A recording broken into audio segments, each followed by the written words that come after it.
Israel और Hezbollah के बीच युद्ध चरम पर है।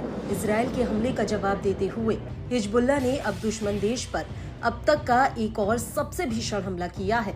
जी हां, हिजबुल्लाह ने इस बार इजराइल के उत्तरी शहरों को निशाना बनाया और भीषण तबाही मचा डाली।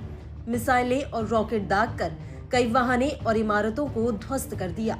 हमला ऐसा किया गया कि हिजबुल्लाह के हमले को इजराइल का एयर सिक्योरिटी सिस्टम और आयरन डोम भी रोक नहीं पाया।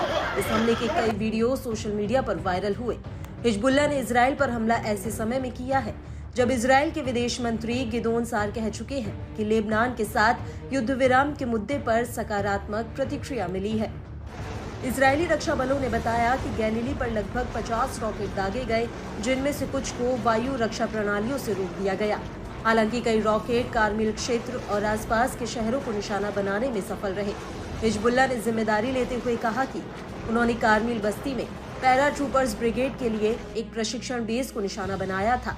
इसके कुछ ही समय बाद आईडीएफ ने मलकिया के उत्तरी किबुत्ज के ऊपर लेबनान से लॉन्च किए गए एक ड्रोन को रोके जाने की घोषणा की।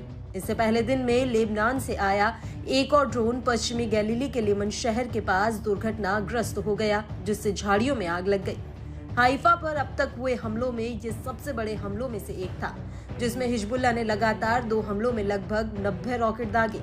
80 रॉकेटों को पहले हमले के दौरान आईडीएफ ने कहा कि अधिकांश रोक दिए गए थे, लेकिन कई ने आवासीय क्षेत्रों को निशाना बना लिया। टाइम्स ऑफ इजराइल की रिपोर्ट के मुताबिक 10 रॉकेटों की दूसरी लहर को या तो रोक दिया गया या खुले क्षेत्रों में गिरा दिया गया।